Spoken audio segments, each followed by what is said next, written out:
Well, boys and girls, we've come to the time in our program where we're going to go to our missionary story.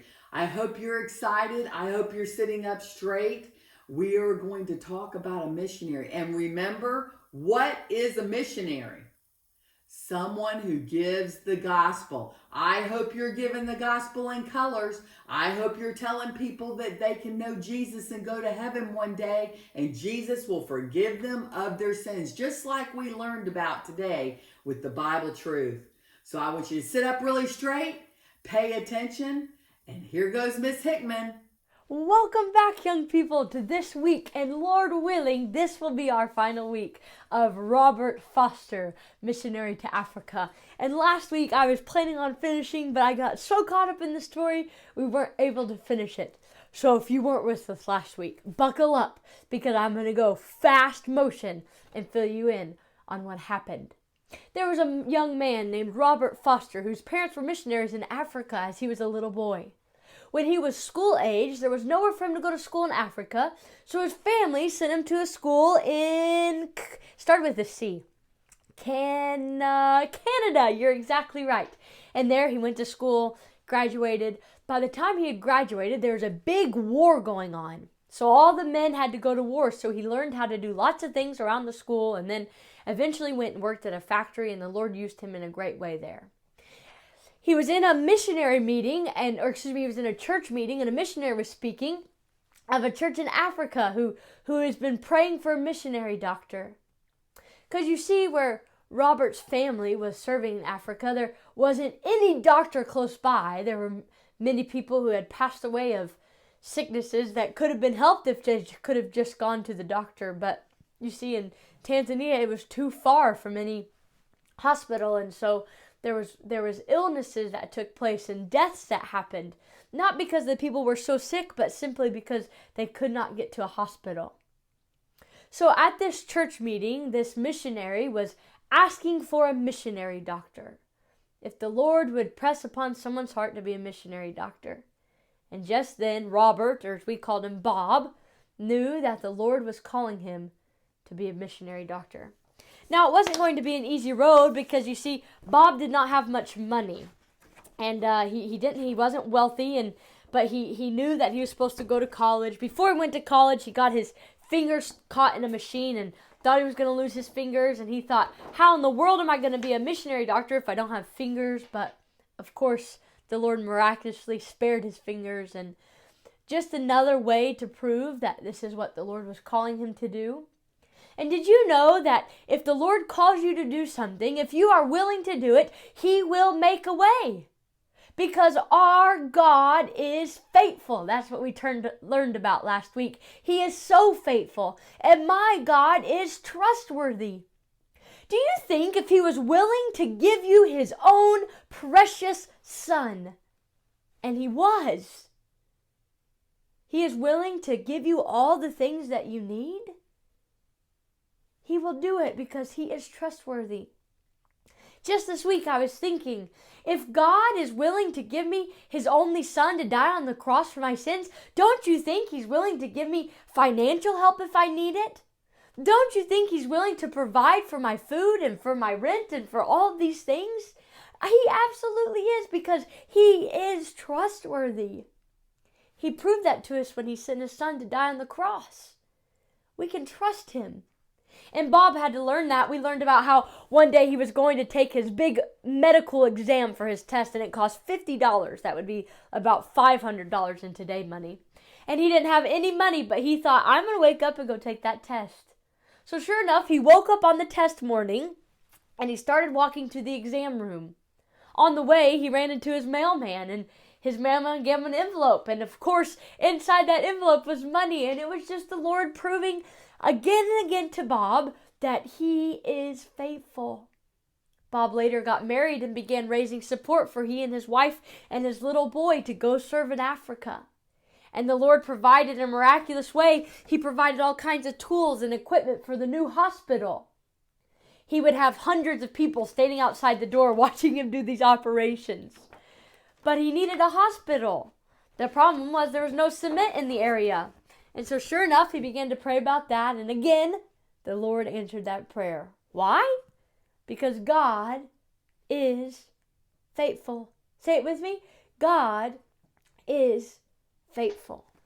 So he was able to build a hospital, and he went around and telling people, of course, how to run a hospital and how to take care of people, did his doctor duties, but he was not only telling people how they can be healed physically, he was doing a far greater work and telling them of their spiritual need and letting them know that they have this disease called sin. Now, please remind me, what is sin? Sin is anything that we think, that we say, or that we do that breaks God's law. And he was explaining that this sin is going to kill them. And when they die, they're going to be eternally separated from God. And they're going to be cast in a place called hell. It is a real place. He was telling them how this could be changed because there's been a payment for their sin. There's only one way that we can be saved from our sin. That's by calling upon the name of the Lord, believing that he died on the cross and that he was buried, but he didn't stay there. After 3 days, he rose again. So Bob Foster and his wife were telling so many people this message. But if you'll remember, last time we left Bob, he was at the hospital. He had hundreds of patients. This lady had finally gotten into the office. She's sitting on the little table. He's checking her heart. All of a sudden, her heart starts beating real fast. She jumps up and she runs out of the hospital. She said, "I've got to leave right now." He said, "Ma'am, you've waited in line so long. What is the problem?" And she began to tell him there was an 8-foot black mamba snake in the rafters. That's where we left Dr. Bob last week. Dr. Bob had to find some way to get rid of it. He asked hopefully, does somebody have a gun? No one did. The only thing they could offer was a long spear and a cane. So the doctor took the spear and the cane and he went back into the room. If the snake bit him, he would die. He thought of a plan. If I pin it against the wall with the spear, then I can hit it with the cane. Okay. So he went outside and he said, "Can somebody please help me? Please, I need some help." They all looked around and no one was willing to help. So he went in and tried to attempt it, and he finally got the snake speared up against the wall. But when he went to go try to hit it with the cane, the snake slithered away. And he went out to tell the people, he said, "People, do you realize that if you don't help me kill this snake, I can't help you? Can somebody please help me?" And finally someone called out, "I will pray for you." Oh, and Bob thought, well, thank you. That would be very nice of you to pray for me. I really appreciate it. So sure enough, they were praying outside. Bob went in, tried to kill it, got it pinned again, swatted at it, it slithered away. Okay, well, he went out again. "I need some help to get this job done," he pleaded. "Please, I appreciate you praying, but I need somebody to help me." Sure enough, there's a short old man. He was crippled. His legs didn't work, but he volunteered. So they went in together to the room, and the doctor explained his strategy. He said, "All right, sir, this is what we're going to do. We're going to push the cupboard up against the wall, so we'll pin it in there. What I need you to do is I need you to pin the snake with this spear. Then I'm going to take the cane and I'm going to hit him on the head." That's exactly what happened. You see, the volunteer got the spear and got him pinned exactly where he wanted him, and then Dr. Bob was able to hit the head of the snake, and boom, it killed it. Of course, the people were so excited and celebrated because now they could go on and see the doctor. But Dr. Bob said that this experience reminded him of many people and the mission work. Many people, and I have been guilty, said, "Oh yeah, you go. We will pray for you. You go." And don't get me wrong, people do need to pray. That's a huge part of it. That's something that we can do now. Maybe you don't have money to fly. Maybe you're too young right now to go abroad all by yourself, but you can pray.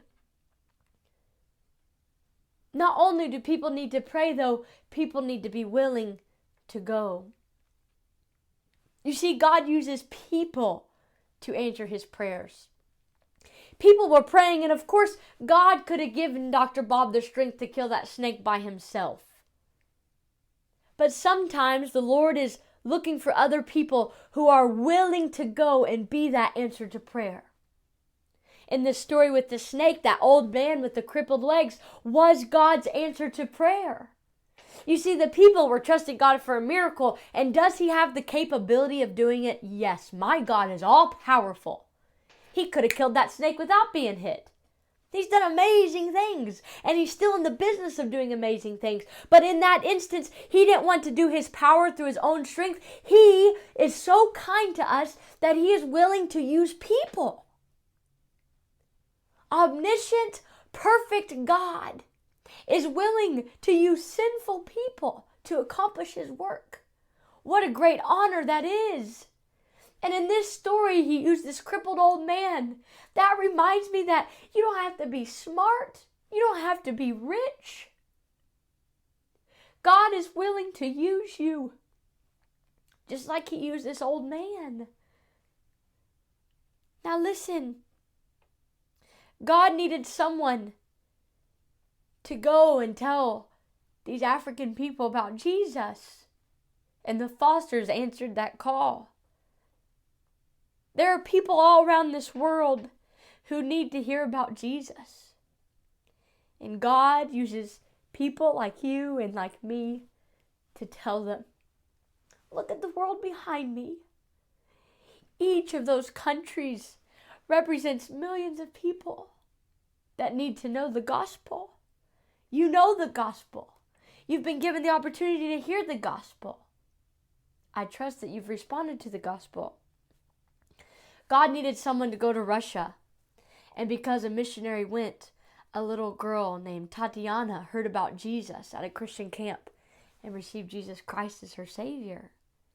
A young man gladly went to the Middle East to serve God as a missionary.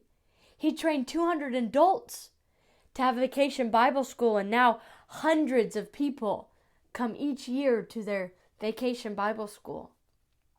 God needed a missionary to go to Japan, and a young man said, "Yes, I will go."